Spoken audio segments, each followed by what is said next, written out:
Hello दोस्तों, नमस्कार। हम लोग आज सेकंड पार्ट में आ गए हैं। कारक का एक हम लोग का सेकंड पार्ट है। क्या हम लोग पढ़ रहे थे? कारक, जिसमें का हम लोग का फर्स्ट पार्ट हो गया था। हम लोग अब सेकंड पार्ट देख रहे हैं। पार्ट हम लोग का सेकंड होगा। पार्ट सेकंड है। पार्ट फर्स्ट में हम लोग क्या देख रहे थे? पार्ट फर्स्ट में कर्ता कारक और कर्म कारक। कर्म कारक, कर्ता कारक देख लिए थे। जो एक नंबर है, ये सेकंड नंबर है। और थर्ड हम लोग देखने वाले हैं कर्म कारक। थर्ड क्या देखने वाले हैं? करण कारक हो सकता है। करण कारक थर्ड है कि कारक हो जाएगा। यहाँ पे भी कर्ता कारक हो जाएगा। तो हम लोग का फर्स्ट में हो चुका है, सेकंड में ये वाला हो चुका है, और सेकंड में हम दोनों का अंतर भी हम लोग देख चुके हैं। दोनों का डिफरेंस हम लोग देख चुके हैं। और करण कारक और करण कारक का डिफरेंस देख चुके हैं। हम लोग अब डिटेलिंग इसको करेंगे। किसको करने वाला है डिटेलिंग? अब करण कारक को डिटेलिंग करने वाले हैं। हम लोग का जो फर्स्ट हो चुका है, आप लोग नहीं देखे हो तो वीडियो हम लोग डिस्क्रिप्शन बॉक्स में दे देंगे। इसका लिंक कर्ता कारक और करण कारक का लिंक डिस्क्रिप्शन बॉक्स में आप लोग को लिंक मिल जाएगा। आप लोग उसको देख लीजिएगा। डिस्क्रिप्शन बॉक्स में टेलीग्राम आईडी भी मिल जाएगा। टेलीग्राम आईडी को भी आप लोग ज्वाइन कर सकते हैं। वहां से आप लोग को पीडीएफ मिल जाएगा। वहां से जो कारक का पीडीएफ होगा वो आप लोग को वहां पे दे दिया जाएगा। कारक अभी पढ़ाई हो रहा है, जिसका हम लोग सेकंड पार्ट देख रहे हैं। और डिस्क्रिप्शन बॉक्स में पीडीएफ मिल जाएगा। हम लोग फर्स्ट कर्ता कारक देख चुके हैं और सेकंड कर्म कारक, और थर्ड हम लोग देखने वाले हैं क्या? करण कारक। उसके बाद देखेंगे संप्रदान कारक, संप्रदान, उसके बाद अपदान। जैसे 8 होता है। पार्ट कितने होते हैं? 8 होते हैं। तो एक कारक के कितने पार्ट होते हैं? कारक के टाइप इसको बोल सकते हैं। टाइप्स 8 प्रकार के होते हैं। जिसका फर्स्ट हम लोग का क्या था? कर्ता कारक था। जैसे मैंने बताया, यहाँ पे कर्ता कारक था, सेकंड था कर्म कारक, और थर्ड करण कारक हम लोग देख रहे हैं। तो चलिए अब हम लोग करण कारक की तरफ चलते हैं। थर्ड टाइप हम लोग का था करण कारक। हम लोग पढ़ रहे हैं करण कारक। करण कारक देखते हैं अब किसे कहते हैं। तो करण कारक में क्या है? वह साधन। साधन मतलब समझ गए? साधन जैसे हम लोग पेन से लिख रहे हैं तो पेन एक प्रकार का साधन हो चुका है। जैसे बोर्ड लिख रहे हैं तो बोर्ड पर लिख रहे हैं तो बोर्ड क्या है? एक प्रकार का साधन हो चुका है। मार्कर से लिख रहे हैं, मार्कर एक प्रकार का साधन है, साधन ही हो चुका। साधन हो गया, साधन समझ गए होंगे। जिसके द्वारा कार्य पूर्ण होती है वह साधन। साधन के द्वारा कोई भी कार्य, इसके द्वारा लिखने का काम हुआ। क्या हुआ? लिखने का काम होता है। हम लोग यहाँ पे लिखने का काम करते हैं, तो एक प्रकार का लिखने का साधन हो चुका है हमारा। मार्कर क्या है? लिखने का साधन है। तो कार्य पूर्ण होती है, इसके कारण कार्य पूरा हुआ, हमारा लिखने का कार्य पूरा हो चुका है। अर्थात जिसके जरिए कोई भी कार्य पूरा किया जाता है। मार्कर के द्वारा, जरिया मार्कर हो गया, इसके द्वारा हम लोग ने कार्य को पूरा किया। तो पूरा किया जाता है उसे हम करण कारक कहते हैं। जैसे हम लोग देखते हैं एग्जांपल को देखकर हम लोग समझते हैं इसमें क्या है, करण कारक में क्या है। हम लोग का फर्स्ट में पढ़ाई हो चुका है कर्ता कारक, और 2 में क्या हुआ है? कर्म कारक। इसका वीडियो अगर आप लोग अभी तक नहीं दिखे हुए तो पार्ट 1 का डिस्क्रिप्शन बॉक्स में लिंक आप लोग को दिख रहा होगा। डिस्क्रिप्शन को खोल कर देखिए, पार्ट 1 लिखा होगा। पार्ट 1 किसका? पार्ट 1 कारक का पार्ट 1 दिख रहा होगा, उसको आप लोग देख लीजिएगा। उसके बाद इसमें आइएगा तो इसको भी डायरेक्ट आप लोग देख सकते हैं। पार्ट 2 है हम लोग का, इसको भी डायरेक्ट देख सकते हैं। इसको देखने के बाद जाकर पार्ट 1 आप लोग देख लीजिएगा। तो पार्ट 1 में आप लोग को समझ में आ जाएगा कर्ता कारक और कर्म कारक क्या है। कर्ता कारक में हम लोग बताया था जिसका इसका विभक्ति नहीं होती है, इसका विभक्ति कर्म को हो जाती है। कभी कभी से भी देखने को मिलता है। तो से तो यहाँ पे भी देखने को मिलता है, इसकी विभक्ति से होती है। हमने नहीं लिखा है यहाँ पे, इसकी विभक्ति से होती है। इसकी विभक्ति से होती है। तो हम लोग को पता चलेगा यहाँ पे इसकी विभक्ति से होती है। हम लोग ने पढ़ा इसकी विभक्ति से होती है, लेकिन कर्म को देखने को मिलता है। लेकिन कभी कभी हमको से भी देखने को मिल जाता है। कभी कभी क्या देखने को मिलता है? से देखने को मिलता है। तो इसमें क्या डिफरेंस है वो हम लोगों ने पिछले पार्ट में पढ़ा है। करण कारक और कर्म कारक में डिफरेंस हम लोगों ने पढ़ा है। डिफरेंस यानी अंतर होता है। तो कर्म कारक और करण कारक में हम लोगों ने डिफरेंस पिछले वीडियो में देखा था, जो कि लास्ट में जाकर आप लोग चेक कर सकते हैं। शुरुआत से आप लोग देखिएगा, कर्ता कारक भी अच्छे समझ में आ जाएगा, कारक क्या है वो भी समझ में आएगा, कर्म कारक और करण कारक में डिफरेंस हो जाएगा। और कर्ता कारक और कर्म कारक में भी डिफरेंस हमने बताया है। तो वहां पे जरूर आप लोग देख लीजिएगा क्या क्या है इसमें। तो हम लोग अब आते हैं क्या अपने टॉपिक की तरफ, जो क्या है आज का टॉपिक करण कारक है। अब हम लोग करण कारक को देखते हैं। तो आप लोगों को समझ में आ गया वह साधन जिसके द्वारा कोई भी कार्य पूरा होता है या कार्य पूरा होता है, अर्थात या जिसके जरिए कोई भी कार्य पूरा किया जाता है। जरिया या साधन को हम लोग बोल दिए। जरिया या साधन एक ही है। उसको जैसे पेन है, जैसे मैंने बताया पेन है, तो ये जरिया है, साधन एक प्रकार। जैसे राम ने रावण को बाण से मारा, तो यहाँ पे जरिया क्या है? साधन क्या है? मारने का साधन कौन सा है? यहाँ पे किससे मारा? बाण से मारा। किससे मारा? बाण से मारा। तो ये साधन हो गया। हम लोग क्या हो गया? ये साधन यानी जरिया हो गया। बच्चा खिलौना, बच्चा है लेकिन इसका साधन क्या है? खेलने का साधन क्या है? बच्चे को खेलने का साधन क्या है? बच्चे को खेलने का साधन खिलौना है। खिलौना से, तो इसके साथ क्या लगा हुआ है? से विभक्ति चिन्ह लगा हुआ है। तो क्या हो गया? एक करण कारक में आ जाएगा। जैसे मैंने बताया था पिछले वीडियो में, क्या बताया था? राम सीता से प्रेम करते थे।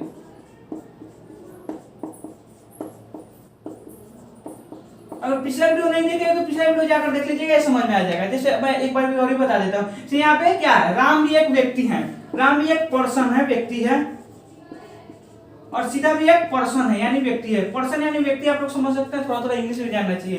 यहाँ पे हमने पर्सन लिखते हैं, पर्सन मतलब व्यक्ति समझ सकते हैं। तो जब भी पर्सन पर्सन के बीच में बात की जाए, जब भी पर्सन पर्सन के बीच में बात की जाए और विभक्ति चिन्ह से रहे, विभक्ति चिन्ह से रहे, तो ये सब कौन सा कारक हो जाएगा? ये कौन सा कारक हो गया? तो ये हम लोग का हो जाएगा कर्म कारक, कर्म कारक। और यहाँ पे देख लीजिए, यहाँ पे पर्सन पर्सन पर्सन और वस्तु के बीच में बात की जाए, जब यहाँ पे तो था पर्सन पर्सन के बीच में बात की जाए तो कर्म कारक हो सकता है, कर्म कारक हो जाएगा। और जब पर्सन और वस्तु के बीच में, देख रहे हैं बच्चा पर्सन है, कोई बच्चा ही ना होगा, पर्सन होगा, और खिलौना क्या है? वस्तु है, वस्तु है। जब पर्सन और वस्तु के बीच में बात की जाए तो क्या हो जाएगा? वो कर्म कारक। मैंने डिफरेंस में बताया है, जब पर्सन पर्सन के बीच में बात की जाए तो वो कर्म कारक हो जाएगा, और जब पर्सन और वस्तु के बीच में बात की जाए तो क्या हो जाएगा? वो कर्म कारक हो जाएगा। जैसे यहाँ पर बच्चा खिलौना से खेल रहा है, तो इसका क्या हो गया? साधन है, जरिया है खिलौना से खेलने का, ये से खेल रहा है, तो इसका से, तो यहाँ पे क्या हो जाएगा? ये क्या हो गया हमारा? ये हमारा हो गया कर्म कारक हो गया। जैसे यहाँ पे देख लेते हैं, लेटर पेन से लिखा गया, तो लेटर है, पेन से लिखने का साधन है, एक प्रकार का साधन हुआ ना। मार्कर भी यहाँ पे साधन है, पेन भी साधन है, तो लिख रहा है तो साधन हो गया, लिखा गया, लेटर पेन से लिखा गया, तो हम साधन का इस्तेमाल किए हैं, तो हम लोग क्या हो गया? कर्म कारक। कर्म कारक समझ में आ गया, डिफरेंस हमने बताया है कर्म कारक और कर्म कारक में, आप लोग वहां पे कंफ्यूज नहीं होइएगा। अगर व्यक्ति व्यक्ति के बीच में बात हो, अब यहाँ पे तो आप लोग देखकर मार सकते हैं इसको, राम सीता से प्रेम करते थे, यहाँ पे से लगा हुआ, आप लोग कह दीजिएगा यहाँ पे से लगा हुआ है, ये तो हो जाएगा कर्म कारक। लेकिन क्या कंडीशन क्या है? अगर व्यक्ति व्यक्ति के वस्तु के, व्यक्ति और व्यक्ति के बीच में बात हो, व्यक्ति और व्यक्ति के बीच में बात हो तो क्या हो जाता है? कर्म कारक। और व्यक्ति और वस्तु के बीच में बात हो, देख रहे हैं यहाँ पे दोनों व्यक्ति थे, लेकिन यहाँ पे क्या हो गया? वस्तु हो गया, वस्तुवान हुआ, वस्तु हुआ ना, तो व्यक्ति और वस्तु के बीच में बात हो तो क्या हो जाएगा? वो कर्म कारक। अब जब व्यक्ति व्यक्ति के बीच में बात हो तो हो जाएगा कर्म कारक। कर्म कारक और कर्म कारक में डिफरेंस समझ में आ गया, और कर्म कारक किसे कहते हैं ये भी समझ में आ गया। तो ये क्या था? हम लोग का एग्जाम्पल था। आप लोग ऐसे में एग्जाम्पल मिल सकता है, जैसे एग्जाम में पूछेगा, इसमें दे देगा, इसमें बताइए, इसमें तीनों है, इसमें तीन को कारक दिख रहा होगा आपको। राम ने रावण, इधर हम फ्रेश लिख देते हैं यहाँ, राम ने रावण को बाण से मारा। क्या चीज से मारा? बाण से मारा, बाण से मारा। तो आप लोग यहाँ पे देख के बताइए, यहाँ पे करण कारक कौन है, कर्ता कारक कौन है, करण कारक कौन है, और ये कर्म कारक कौन है, करण कारक कौन है? तो आप लोग यहाँ पे देख के बताइए। जैसे यहाँ पे मैंने बताया था, अब मेरा सुनिए, जब मैंने बताया था जब ने लगा रहा है तो कौन सा कारक हो जाता है? वो कर्म कारक हो जाता है। नहीं, ने लगा रहे तो क्या कर्ता कारक होता है? ऐसा मत बताइए, कर्ता कारक होता है। क्या होता है? कर्ता कारक होता है। जब को लगा है, को के अलावा हमको क्या देखने को मिलता है? से देखने को मिलता है। लेकिन से कब देखने को मिलता है? जब व्यक्ति और व्यक्ति के बीच में बात हो तब से देखने को मिलता है। तो यहाँ पे ध्यान दीजिए, को है सब, तो से तो आ नहीं रहा है, से आएगा तब व्यक्ति व्यक्ति के बीच में देखेंगे, व्यक्ति और वस्तु के बीच में देखेंगे। लेकिन प्रॉपर तो कर्म को होता है, प्रॉपर विभक्ति के होता है, को होता है। प्रॉपर यानी अस्थायी रूप से क्या होता है? को होता है। तो यहाँ पे क्या हो गया? कर्म कारक हो गया, कर्म कारक हो गया। लेकिन बाण से क्या होगा? करण कारक हो गया। क्या हुआ? करण कारक हो गया। तो ये क्या, ये उदाहरण बहुत ज्यादा देखने को मिलता है। इसमें पूछ देगा कर्ता कारक कौन है, इसमें कर्म कारक कौन है, करण कारक कौन है, इसमें पास जानने के लिए आप लोग दे देगा। ऐसे ही एग्जाम में पूछे जाते हैं। तो पूरा आप लोगों को समझ में आ गया करण कारक किसे कहते हैं। इसकी विभक्ति क्या होती है? इसकी विभक्ति से होती है, इसकी विभक्ति से होती है। क्या होती है? से होती है। तो इतना था करण कारक का डिफिनेशन, आप लोग यहां तक समझ गए होंगे। अब हम लोग क्या पढ़ने वाले हैं? अब हम लोग पढ़ने वाले संप्रदान कारक। क्या? संप्रदान कारक, संप्रदान कारक कारक पढ़ने वाले हैं। तो इतना तो समझ में आएगा। अब हम लोग चलते हैं सीधा अब संप्रदान कारक की तरफ। अब हम लोग का है फोर्थ टाइप। फोर्थ टाइप क्या है? संप्रदान कारक। क्या है? संप्रदान कारक। फर्स्ट क्या था हम लोग का? फर्स्ट क्या था? फर्स्ट कर्ता कारक था, कर्ता कारक। सेकंड क्या था? सेकंड हम लोग का था कर्म कारक। थर्ड क्या था? थर्ड था करण कारक। कर्ता की विभक्ति ने होती है, कर्म की विभक्ति को होती है, करण की विभक्ति से होती है। क्या होती है? से होती है। हमने देखा इसकी विभक्ति क्या क्या होती है, तो आप लोग समझ गए। हम लोग का फोर्थ टाइप है, थर्ड टाइप यहाँ पे है, चौथा टाइप यहाँ है। तो हम लोग समझते हैं संप्रदान कारक अब क्या है। संप्रदान का अर्थ देना होता है, इसे देना। जैसे यहाँ पे क्या है, पुस्तक देता है, मतलब देना हो गया। दवा देना, दवा ला रही है, नर्स रोगी के लिए दवा ला रही है यानी दवा दे रही है। तो संप्रदान का अर्थ क्या होता है? संप्रदान का अर्थ देना होता है। और जब भी किसी भी वाक्य में कुछ दिया जाए, जैसे वाक्य हो गया, वाक्य में कुछ भी दिया रहे, कुछ भी दिया जाए, उसे संप्रदान कारक कहते हैं, संप्रदान कारक कहते हैं। जब भी वाक्य में अर्थ देना होता है, जब भी वाक्य में देने का भाव प्रकट हो, इसका मतलब नहीं है जब भी वाक्य में कुछ दिया जाए, दिया जाए, देख रहे हैं, दिया जाए, दे रहे हैं, पुस्तक दे रहा है, तो देने का अर्थ प्रकट हो तो उसे हम क्या बोल देंगे? संप्रदान कारक बोलेंगे। अमन राहुल को पुस्तक देता है, तो यहाँ पे देने का भाव प्रकट हो रहा है, तो हम लगा संप्रदान कारक कह सकते हैं। देखिए यहाँ पे को लगा हुआ है, अब को हम लोग समझते हैं। देख रहे हैं यहाँ पे कर्म को होता है, अब हम लोग पढ़ने क्या पढ़े, इसकी विभक्ति को होती है, को होती है, लेकिन यहाँ पे भी को है, कर्म को होता है। तो इसमें संप्रदान और कर्म में क्या अंतर है, हम लोग इसको पढ़ने के बाद देखने वाले हैं। संप्रदान और कर्म कारक में क्या अंतर है, तो इसकी विभक्ति को, के लिए, इसके अतिरिक्त के वास्ते, के वास्ते, के वास्ते देखने को मिलती है, के हित, के खातिर, के निमित्त देखने को मिलती है। क्या क्या देखने को मिलता है? इसकी विभक्ति को देखने को मिलती है, के लिए देखने को मिलती है, के वास्ते, के हित, के खातिर, के निमित्त देखने को मिलता है। तो क्या है, हम लोग का यहाँ भी को है और यहाँ भी को आ रहा है, यहाँ भी को आ रहा है, कर्म को होता है, इसके अलावा से देखने को मिलता है। क्या देखने को मिलता है? से देखने को। तो ये तो हम लोग समझ गए थे क्या, किसमें करण कारक और कर्म कारक में अंतर समझे थे। तो इसमें डिफरेंट जो समझे थे, तो को से कहाँ होगा और कर्म कारक में से कहाँ होगा और कर्म कारक में भी से कहाँ होगा। इसी प्रकार से हम लोग समझेंगे कर्म कारक में और कर्म कारक में को कहाँ होगा, कर्म कारक में को कहाँ होगा और कर्म कारक में को कहाँ होगा, संप्रदान कारक में को कहाँ होगा और कर्म कारक में को कहाँ होगा, ये हम लोग समझने वाले हैं। तो हम लोग का क्या है, इसकी विभक्ति को, के लिए, के वास्ते, के हित, के खातिर, के निमित्त देखने को मिलती है। जैसे अमन राहुल को पुस्तक देता है, नर्स रोगी के लिए दवा ला रही है, तो रोगी के लिए, यहाँ पे क्या हो गया, के लिए दवा ला रही है, मतलब क्या है, यहाँ पे देने का भाव प्रकट हो रहा है।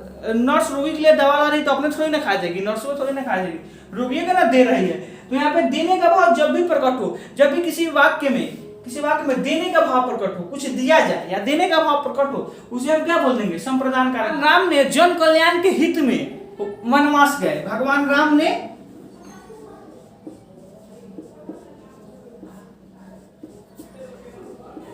जन कल्याण के हित में, जन कल्याण के हित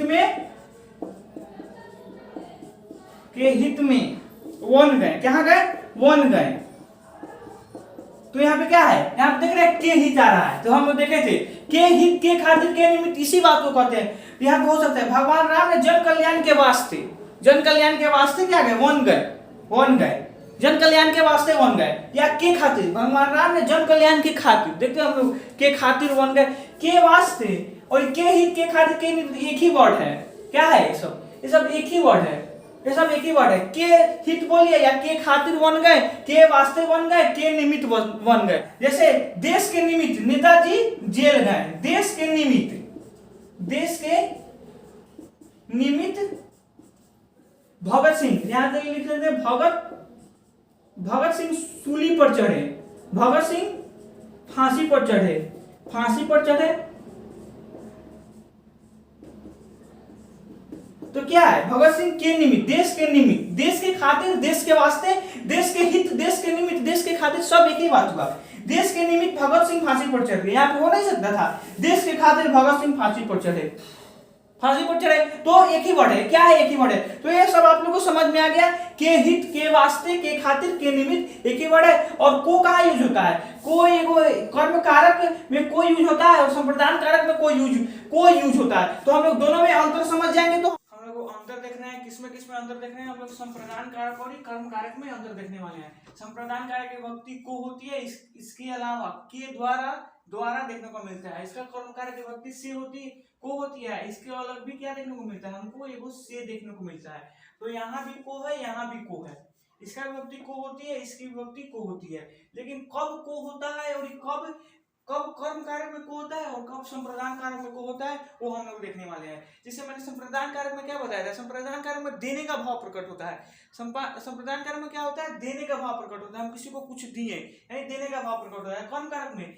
क्रिया का फल सीधा किस पर पड़ता है, कर्ता का फल सीधा क्रिया पर पड़ता है, कर्ता का फल सीधा क्रिया पर पड़ता है, क्या होता है, कर्म कारक होता है। और संप्रदान कारक में क्या होता है, देने का भाव प्रकट होता है। वैसे ही देखिए यहाँ पे सुजीत ने बिल्ली को दूध दिया, तो दूध दिया का मतलब देने का भाव प्रकट हुआ ना।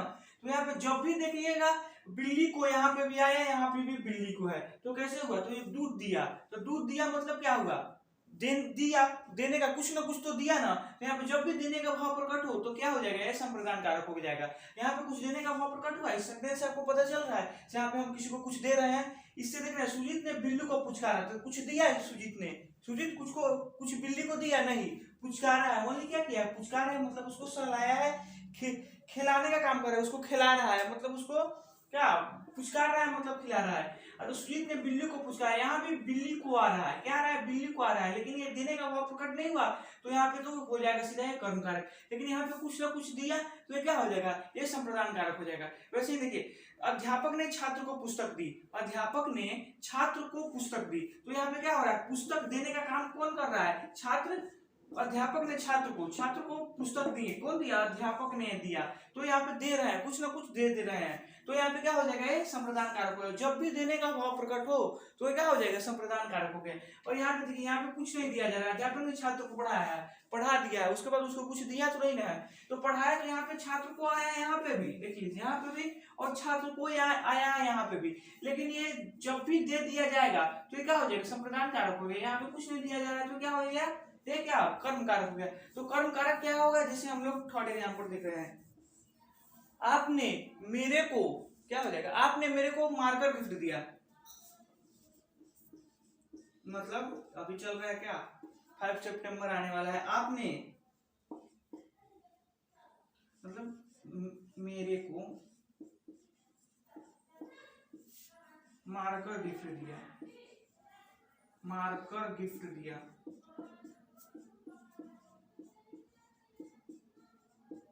अब यहाँ पे क्या हो जाएगा, देख लीजिए यहाँ पे क्या, यहाँ पे थर्ड है ना, राम ने रावण को मार, देखिए तो यहाँ पे आपने मेरे को, तो मतलब मेरे को क्या हुआ, मार्कर गिफ्ट दिया, कुछ दिया ना, मार्कर में ही गिफ्ट दिया, लेकिन दिया क्या हो गया, संप्रदान कारक। जैसे वैसे ही राम ने रावण को मारा, तो यहाँ पे डायरेक्टिव को है, तो कुछ दे नहीं रहा है वहां पे, तो क्या हो जाएगा, कर्म कारक। आप लोग ये समझ में आ गया, कर्म कारक और संप्रदान कारक, कर्म कारक और संप्रदान कारक में अंतर क्या है, तो अंतर आप लोग समझ गए यहाँ पे। अब हम लोग क्या है, जो हम लोग का कितना नंबर था, 4th था, अब हम लोग का 5th टाइप क्या होगा, अपादान कारक, क्या अपादान कारक एक 5th टाइप है। अब हम लोग इसको डिटेल में देखने वाले हैं।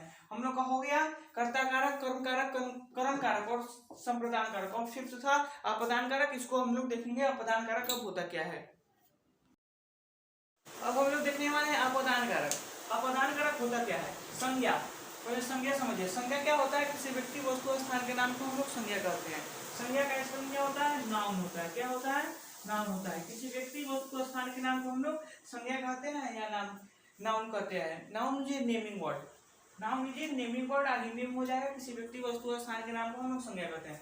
तो संज्ञा के जिस रूप से किसी वस्तु के अलग होने का भाव प्रकट हो, अलग होने का भाव प्रकट का मतलब क्या हुआ, जैसे मार्कर को ढक्कन से अलग किया गया, मार्कर को, ये मार्कर पूरा था, इसके ढक्कन को अलग किया गया, ढक्कन को अलग किया गया। तो कुछ भी को अलग होने का भाव प्रकट हो तो उसे हम लोग क्या बोल देंगे, अपदान कारक कर देंगे। इसकी भक्ति क्या होती है, से होती है। इसकी भक्ति एक होती है, क्या होती है, से होती है। उदाहरण से हम लोग पूरा क्लियर हो जाएंगे से अपदान कारक किसे कहते हैं। जैसे पेड़ से आम टपका, तो पेड़ और आम तो पहले एक साथ में था, जैसे मार्कर और ढक्कन पहले एक साथ में था, तो ढक्कन को निकाल दिया तो मार्कर और ढक्कन अलग अलग हो गया। तो वैसे ही पेड़ से आम टपका, तो पेड़ और आम दोनों साथ में था, लेकिन जब टूट गया तो क्या हो गया, क्या हो गया, अलग हो गया। तो जब भी अलग हो तो उसे हम क्या बोलेंगे, अपदान कारक बोल देंगे। जैसे पेड़ से पत्ते गिरते हैं, तो पत्ते गिर गया, पत्ता गिर गया, पेड़ था उसमें से पत्ता गिर गया तो अलग हो गया, अलग हो गया तो क्या हो गया, अरे अपदान कारक हो गया। उसके हाथ से घड़ी गिर गई, हाथ था और उसमें घड़ी था, तो हाथ से गिर गया तो क्या हो गया, अलग हो गया, तो क्या हो जाएगा, अपदान कारक हो जाएगा, अपदान कारक हो गया। लड़का घर से लौटा, घर और लड़की के बीच की दूरी बढ़ गई, घर और लड़के के बीच की दूरी बढ़ गई मतलब अलग हो गया, क्या हो जाएगा, वो अपदान कारक हो जाएगा। समझ में आ गया। पेड़ से आम टपका, पेड़ और आम के बीच की दूरी बढ़ गई, दूरी बढ़ गई तो क्या हो गया, अपदान कारक हो गया। पेड़ से पत्ते गिरते हैं तो क्या हो गया, अपदान कारक हो गया। उसके हाथ से घड़ी गिर गई, क्या हो गया, अपदान कारक हो गया, क्योंकि हाथ और घड़ी के बीच की दूरी बढ़ गई। लड़का घर से लौटा, घर और लड़के के बीच की दूरी बढ़ गई तो क्या हुआ, अपदान कारक हो गया। संज्ञा के जिस रूप से किसी वस्तु के अलग होने का भाव प्रकट हो, अलग होने का भाव प्रकट हो, उसे क्या बोलेंगे, अपदान कारक करने। इसकी विभक्ति से होती है। उदाहरण के तौर पर हम लोग देख लिया क्या क्या उदाहरण इसका हो सकता है अपदान कारक का। हम लोग देखते हैं अपदान कारक भी तो हम लोग देख लेते हैं विभक्ति से होती है, अपदान कारक की विभक्ति से होती है, लेकिन करण कारक की विभक्ति से होती है। तो इससे कहाँ यूज होगा, अपदान कारक कैसे होगा, क्वेश्चन में दिया रहेगा, पहले ये दे दिया रहेगा। तो आप लोग तो रटे होंगे, तो इसमें करण से और ही अपदान से, तो इसमें से कौन सा हो जाएगा ये, अब कौन सा है, अपदान कारक है या करण कारक है। अब इसको हम लोग समझेंगे। अब दोनों में डिफरेंस देख लेंगे, अपदान कारक और करण कारक। अपदान कारक और करण कारक में हम लोग डिफरेंस देख लेंगे तो पता चल जाएगा, क्या पता चल जाएगा कि अपदान कारक कहाँ होता है और करण कारक में से कहाँ पे यूज होता है। हम लोग डिफरेंस देखेंगे। तो डिफरेंस देखिए, यहाँ पे डिफरेंस क्या होता है, इधर हम लोग लिख देते हैं करण कारक, करण, और इधर लिख देते हैं अपदान। जैसे करण के हुआ, करण में हम लिखते हैं राम ने रावण को बाण से मारा। तो करण में हमने सबसे पहले करण का हम लोग डिफिनेशन बताइए, साधन का यूज होता है वहां पे। जैसे राम ने रावण को बाण से मारा, राम ने रावण को बाण से मारा, तो यहाँ क्या होगा, बाण से, देखा यहाँ पे भी सी आ रहा है, यहाँ पे भी सी आ रहा है, पेड़ से आम टपका, तो यहाँ पे क्या हो गया, बाण क्या हो गया, उसका साधन हो गया, मारने का साधन हो गया बाण, क्या होगा, मारने का साधन हो गया बाण, तो करण कारक हो गया। जब भी साधन आए तो क्या हो जाएगा, करण कारक। और जब भी क्या है, डायरेक्ट जब भी मतलब अलग होने का भाव प्रकट हो तो क्या हो जाएगा, वो अपदान कारक हो जाएगा। लेकिन जब भी साधन का बात है तो क्या हो जाएगा, वो करण कारक। और जब भी अलग होने का भाव प्रकट हो तो अपदान कारक हो जाएगा। तो समझ में आ गया अपदान कारक और करण कारक में क्या अंतर है। जैसे मैंने हम लोगों ने देखा बाण से, तो बाण से क्या हो गया, एक प्रकार का साधन है, क्या लेटर पेन से लिखा गया। एक और देखते हैं हम लोग, पिछले बार भी हमने देखा था, लेटर पेन से लिखा गया, पेन से लिखा गया। तो यहाँ पे आप लोग देख रहे हैं, यहाँ से कुछ अलग होने का भाव प्रकट हो रहा है, इससे सेंटेंस से कुछ अलग हुआ है, पेन से ही लिखा गया तो कुछ अलग नहीं हुआ। तो जब भी अलग ना हो तो करण कारक, और जब भी अलग होने का भाव प्रकट हो जाए तो क्या हो जाएगा, वो अपदान कारक। तो अपदान कारक और करण कारक में समझ में आएगा, इसकी विभक्ति से होती है, इसकी विभक्ति से होती है। तो से कहाँ पे होता है, आप लोग समझ में आ गया क्या, से आप लोग इसको स्क्रीनशॉट ले लीजिए इसका सबसे पहले, तो स्क्रीनशॉट हो गया होगा इसका। तो अब हम लोग करण कारक और अपदान कारक हो गया। अब हम लोग इसके आगे वाला देखेंगे, तो सिक्स टाइप, छठा टाइप ऑफ होमो का क्या है, छठा टाइप ऑफ होमो का संप्रदान संबंध कारक है। फर्स्ट टाइप क्या था, फर्स्ट टाइप कर्ता कारक था, कर्ता कारक। सेकेंड टाइप था कर्म कारक, और थर्ड यानी तीसरा था क्या, करण कारक। फोर्थ था हम लोग का संप्रदान कारक, फिफ्थ था अपदान कारक, और सिक्स्थ हम लोग क्या आ गया है, संबंध आ गया है। सबसे पहले हमें ये समझना होगा संबंध का मतलब क्या होता है, रिलेशन का मतलब क्या होता है, रिलेशन यानी संबंध, एक दूसरे के बीच का रिलेशन, उसको बोल देंगे जुड़ाव, एक दूसरे के बीच का जुड़ाव को हम लोग क्या बोल देते हैं, रिलेशन बोल देते हैं। तो संबंध आप लोग समझ गए, संबंध क्या क्या अर्थ होता है, संज्ञा समझते हैं, सर्वनाम समझते हैं। संज्ञा का मतलब क्या होता है, सर्वनाम का मतलब क्या होता है, मैंने बहुत बार वर्ड का यूज हुआ तो मैंने बताया है। या एक बार और समझ लिए, संज्ञा किसे कहते हैं, किसी व्यक्ति वस्तु स्थान के नाम को संज्ञा कहते हैं। सर्वनाम जो संज्ञा के बदले में आता है उसे हम सर्वनाम कहते हैं। संज्ञा सर्वनाम का वह रूप जो हमें किन्हीं दो वस्तुओं के बीच का संबंध का बोध कराता है, संबंध का बोध कराते वो क्या कहलाता है, संबंध कारक कहलाता है। दो वस्तुओं के बीच का संबंध हो, दो वस्तुओं के बीच में होगा उसके बाद ही का संबंध होता है, दो वस्तु होगा तभी संबंध होता है। एक वस्तु से आप संबंध बना सकते हैं, नहीं बना सकते, दो वस्तु आएगा तब भी संबंध हो पाता है। तो दो वस्तुओं के बीच का संबंध का बोध कराते हैं उसे हम क्या बोलते हैं, संबंध कारक बोल देते हैं। इसकी विभक्ति क्या होती है, इसकी विभक्ति का, के, की, रा, रे, री, ना, ने, नी होती है। जैसे हम लोग समझते हैं तो जैसे का ये विभक्ति जैसे को देखेंगे तो समझ में आ जाएगा क्या है, उदाहरण देखेंगे तो समझ में आ जाएगा इसकी विभक्ति क्या क्या होती है, इसको कैसे पहचानेंगे। संबंध कारक है। जैसे यहाँ साहिल का स्कूटर है तो देख रहे हैं साहिल और स्कूटर के बीच के संबंध को हमने क्या बताया, का से जोड़ा, का से जोड़ा, दोनों के बीच संबंध है, साहिल और स्कूटर के बीच संबंध है, लेकिन उसका विभक्ति चिन्ह क्या है, तो का है। तो यहाँ पर क्या हो जाएगा, ये क्या हो जाएगा, संबंध कारक है। जैसे राम का मकान है, राम और मकान के बीच का संबंध है का है, राम और मकान के बीच में संबंध है। मेरा, यह मेरा घर है, रा आ रहा है यहाँ पे, रा रे री, यह मेरा, रा देखिए इसके लास्ट वाला देखिए, लास्ट वाला, तो मेरा घर है, तो क्या हो गया है, संबंध कारक। अपनी दुकान सबसे सुंदर है, तो अपनी, नी आ रहा है यहाँ पे ना ने नी, तो अपनी दुकान सबसे सुंदर है, तो क्या हो गया है, संबंध कारक हो गया। संबंध कारक कितना समझ में आ गया, संबंध कारक होता क्या है। संबंध कारक देख रहे हैं, संबंध कारक की विभक्ति क्या क्या होती है, संबंध कारक की विभक्ति का, के, की, का, के, की और ना, ने, नी, और लास्ट में क्या होता है, रा, रे, री होती है, रा, रे, री होती है, इतनी होती है ना। इसके अलावा भी होता है संबंध कारक से अधिकार, कर्तव्य, अधिकार, कर्तव्य, कार्यकरण, मूल भाव, परिणाम इत्यादि का बोध होता है। जैसे हम लोग देखते हैं अधिकार, अधिकार में क्या होता है, आपकी गाड़ी, आपकी गाड़ी, आपका उसके ऊपर, गाड़ी के ऊपर हक है, मतलब अधिकार है, तो अधिकार हो गया आपकी गाड़ी। राम का मकान, राम का अधिकार है मकान के ऊपर, तो राम का मकान। मूल भाव, जैसे 10 रुपए का नमक, मोल भाव होता है ना, 10 रुपए का नमक बाजार में जाते तो मोल भाव करते होंगे, तो 10 रुपए का नमक, 40 रुपए का प्याज।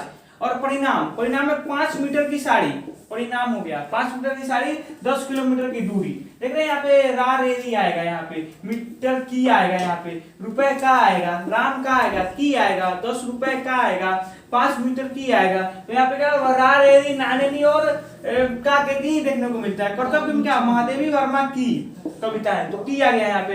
तुलसीदास की रामचरितमानस, तो यहाँ पे किया गया। और कार्यक्रम में क्या हुआ, पीतल का लोटा, तो यहाँ पे क्या देख रहे हैं, का आ रहा है, यहाँ पे भी का था, इसकी भक्ति का के की, नाने नी और रारेरी होती है। तो कार्यक्रम में पीतल का लोटा, पीतल का लोटा, तो इसमें का आ रहा है। मिट्टी का घड़ा, तो इसमें भी क्या आ रहा है, क्या आ रहा है, का आ रहा है। तो सब क्या हो गया, ये सब क्या है, संबंध कारक। ये सब हम लोग क्या हो जाता है, ये सब संबंध कारक हो जाता है। क्या होता है, संबंध कारक हो गया। तो हम लोग कितना टाइप खत्म हुआ अभी, इतना आप लोग स्क्रीनशॉट इसका ले लीजिएगा। हम लोग कितना टाइप खत्म हो गया अभी तक, अभी तक हम लोग का छठा टाइप था, छठा टाइप था। अब हम लोग का 7वां टाइप आएगा। 7वां टाइप क्या है, हम लोग देखने वाले हैं 7वां टाइप क्या है। तो हम लोग का 6 टाइप खत्म हो गया है। फर्स्ट अधिकार, मोल भाव, परिणाम, कर्तव्य, कार्यक्रम। इतना समझ में आ गया क्या होता है। काके की, रारेरी, नानेनी के अलावा भी इतना देखने को मिलता है, लेकिन विभक्ति चीज सेम टू सेम रहता है। इस सबसे कर्तव्य, कार्यक्रम, मोल भाव, परिणाम इत्यादि संबंध का बोध होता है, मतलब सब कुछ संबंध का ही यहाँ पे बोध हो रहा है। तो सब क्या हो गया, संबंध कारक में आ जाएगा। तो हम लोग अब चलते हैं क्या 7वां टाइप की तरफ। 7वां टाइप हम लोग का है अधिकरण कारक। 7वां टाइप क्या है, अधिकरण कारक। अधिकरण कारक का शाब्दिक अर्थ, मतलब अधिकरण कारक अर्थ क्या होता है, आधार या आश्रय, आधार या आश्रय। जैसे क्या है, जैसे यहाँ पे देख लीजिए, जैसे मैं बता देता, बच्चा पलंग पर सोया है, तो क्या है, पलंग पर सोया है, तो आश्रय क्या होगा, इसका पलंग हो गया। तो बच्चा किस पर सोया है, पलंग पर सोया है, तो इसका आधार हुआ ना, पलंग पर सोया है, पलंग पर सोया है। जैसे कुरुक्षेत्र में महाभारत का युद्ध हुआ, महाभारत का युद्ध हुआ, लेकिन आधार उसका क्या था, आधार मतलब उसको क्या बोल सकते हैं, जैसे चौकी हो गया, चौकी क्या है, सोने का आधार है, सोने का आधार है। तो कुरुक्षेत्र में महाभारत का युद्ध हुआ, तो महाभारत का आधार क्या हो गया, कुरुक्षेत्र हो गया। तो आधार या आश्रय होता है, आधार या आश्रय दोनों एक ही शब्द है। और देखते हैं संज्ञा का वह स्वरूप, संज्ञा समझते हैं, संज्ञा क्या होता है, संज्ञा का वह स्वरूप जिसमें क्रिया के आधार का बोध होता है, क्रिया के आधार का बोध होता है। क्रिया यहाँ पे होगा, क्रिया के आधार का बोध होता है, उसे हम अधिकरण कारक कहते हैं। क्रिया मतलब समझते हैं, क्रिया क्या होता है, काम करने वाला, यानी क्रिया को बोलते हैं काम करने वाला। इसकी विभक्ति में, पर के अलावा भीतर, अंदर, ऊपर, बीच इत्यादि विभक्तियों का प्रयोग होता है। मैं, पे, पर इत्यादि, ये तो महत्वपूर्ण है, ये तो मुख्य है। इसके अलावा भी कुछ होता है, मुख्य मतलब महत्वपूर्ण है। मैं, पे, पर, में, पै, पर, में, पै, पर, में क्या होता है, में, पै, पर। इसके अलावा क्या देखने को मिलता है, भीतर, अंदर, ऊपर, बीच इत्यादि विभक्ति का प्रयोग होता है। ये सब देखने को हमको मिलता है। तो बच्चा पलंग पर सोया है, तो आधार क्या हो गया, पलंग हो गया। बच्चा का आधार क्या हुआ, पलंग हो गया। आश्रय क्या हुआ, पलंग हुआ। कुरुक्षेत्र में महाभारत का युद्ध हुआ, तो महाभारत का आश्रय क्या हुआ, कुरुक्षेत्र हुआ, युद्ध हुआ। युद्ध हुआ। मेरा दोस्त कमरे के अंदर है, मेरा दोस्त कमरे क्या है, कमरा आधार हो गया, कमरा के अंदर है, कमरा के अंदर है तो आप देख लीजिएगा क्या आएगा, के अलावे कमरे के अंदर है। राधिका ने क्लास बीच में छोड़ दी, राधिका ने क्लास बीच में छोड़ दी, तो यहाँ पे क्या हो गया, राधिका ने क्लास बीच में छोड़ दी, तो यहाँ पे क्या आ रहा है, बीच में छोड़ दी, बीच आ रहा है ना, इत्यादि विभक्तियों का प्रयोग हुआ है, तो इतना क्या है अधिकरण कारक, अधिकरण कारक कोई हार्ड नहीं, इतना ही के अलावा इतना आ जाता है। वो कर्ता कारक कर्म कारक थोड़ा सा था, इधर उधर था, अंतर समझना था, इसमें कोई अंतर नहीं समझना, इतना आ गया तो क्या हो गया अधिकरण कारक हो गया, इतना आ गया को इतना आ गया तो अधिकरण कारक हो गया, तो इतना ही इसमें समझना है। अधिकरण कारक कोई वैसे भी हार्ड नहीं है। अधिकरण के बाद क्या आएगा हम लोग का लास्ट अब क्या देखने को मिलेगा, 8वां नंबर है, तो 8वां नंबर क्या है, अब हम लोग देखने हैं 8वां नंबर क्या है, जो हम लोग का लास्ट है। टाइप ऑफ हम लोग का है क्या है, संबंध संबोधन कारक, क्या संबोधन कारक, संज्ञा या सर्वनाम के जिस रूप से, संज्ञा या सर्वनाम समझते हैं, संज्ञा या सर्वनाम के जिस रूप से किसी को बुलाने या पुकारने का भाव प्रकट हो उसे हम संबोधन कारक कहते हैं। इसकी विभक्ति क्या होती है, इसकी विभक्ति नहीं होती है। विभक्ति क्या होता है, विभक्ति मतलब शब्द के बीच में आता है, यानी कोई सेंटेंस है उसके बीच में आता है उसको विभक्ति कहते हैं, ना पहले आएगा ना बाद में आएगा, बीच में आएगा उसको विभक्ति कहते हैं। विभक्ति नहीं है तो क्या होती है, इसकी इसकी चिन्ह होती है, ये चिन्ह क्या क्या होती है, हे होती है, और ए अजी रे अहो ये सभी चिन्ह है, क्या है सभी, ये सभी चिन्ह हमको देखने को मिलती है। इसकी विभक्ति नहीं होती है, क्या नहीं होती, इसकी विभक्ति नहीं होती है, इसकी चिन्ह होती है। इसको समझने का सबसे आसान ट्रिक है, ये सब आगे ही लगा होगा, यानी शब्द के आगे ही लगा होगा। देखिए हे भगवान मुझे बचाओ, बोल देते हैं अक्सर हे भगवान मुझे बचाओ, फिर विभक्ति आया हुआ तो हे भगवान मुझे बचाओ, अरे तुम जल्दी क्यों उठ गए, अजी सुनते हो कहाँ जा रहे हो, कोई मतलब क्या है वाइफ है बोल रही है अपने हस्बैंड को, अजी सुनते हो कहाँ जा रहे हो, तो ये सब शब्द के पहले ही लगा होता है, क्या हो जाएगा संबोधन कारक। संबोधन कारक इसके अलावा कोई भी नहीं आता है, इसके अलावा कोई भी संबोधन कारक नहीं आता, तो संबोधन कारक सबसे आसान है। पूरा मतलब हम लोग कारक पढ़ते हैं ना, कारक कारक में सबसे आसान क्या है, संबोधन सारे आसान है, ऐसा मत समझ लीजिएगा कि अब 7 है तो 7 बहुत ज्यादा हार्ड है, एक 8वां नंबर टाइप भी सबसे हल्का है, नहीं सब सारे हल्का है, लेकिन सबसे आसान क्या है, यह संबोधन कारक है। संबोधन कारक समझ में आ गया, संबोधन कारक क्या है, तो हम लोग का क्या समाप्त हुआ, हम लोग का क्या समाप्त हुआ आज हम लोग कारक पूरा खत्म हो गया। कारक क्या खत्म हुआ, कारक आज हम लोग का समाप्त हो गया। इसका फर्स्ट टाइप भी बना था, इसका ये सेकंड टाइप है। सेकंड टाइप हम लोग को समझ में आ गया। सेकंड टाइप में फर्स्ट टाइप में क्या क्या पढ़ाई हुआ था, इसमें कर्ता पढ़ाई हुआ था और ही कर्म पढ़ाई हुआ था। सेकंड टाइप में क्या पढ़ाई हुआ, एक के अलावे यहाँ पे क्या 2 के अलावे 6 पढ़ाई हो चुका है। यहाँ पे क्या सेकंड टाइप में, सेकंड टाइप आप लोग समझ में आ गया। सेकंड टाइप क्या, सेकंड पार्ट आप लोग को समझ में आ गया है क्या है सेकंड पार्ट में। तो अब हम लोग का क्या है, तब इसका पीडीएफ आप लोग को मिस्टर आर्या क्लासेस, ध्यान से देखिएगा, mister Arya classes, Arya classes जाकर टेलीग्राम में सर्च कीजिएगा, या टेलीग्राम का लिंक हम लोग को आपको डिस्क्रिप्शन में मिल जाएगा, टेलीग्राम का लिंक, उसको जाकर ज्वाइन कर लीजिएगा। जितना भी पढ़ाई हुआ है फर्स्ट पार्ट और सेकंड पार्ट का पीडीएफ वहां पे अपलोड है, वो आप लोग को मिल जाएगा। अपलोड है, पहले से ही अपलोड है। फर्स्ट पार्ट जब बनाया गया तो उस टाइम में अपलोड कर दिया गया था वो पीडीएफ का, तो उसको जाकर आप लोग ज्वाइन करके पीडीएफ देख सकते हैं और कॉपी में नोट कर सकते हैं। और मिस्टर आर्या क्लासेस को लाइक सब्सक्राइब एंड शेयर कीजिएगा अपने दोस्तों के साथ में, क्योंकि वो भी सीखकर कुछ जान सकते हैं। तो इसको सब्सक्राइब कीजिएगा, अपने दोस्तों के साथ में जरूर से जरूर शेयर कीजिएगा, लाइक कीजिएगा। तो आज का हम लोग का सेशन यहीं पे खत्म हुआ। Thank you so much.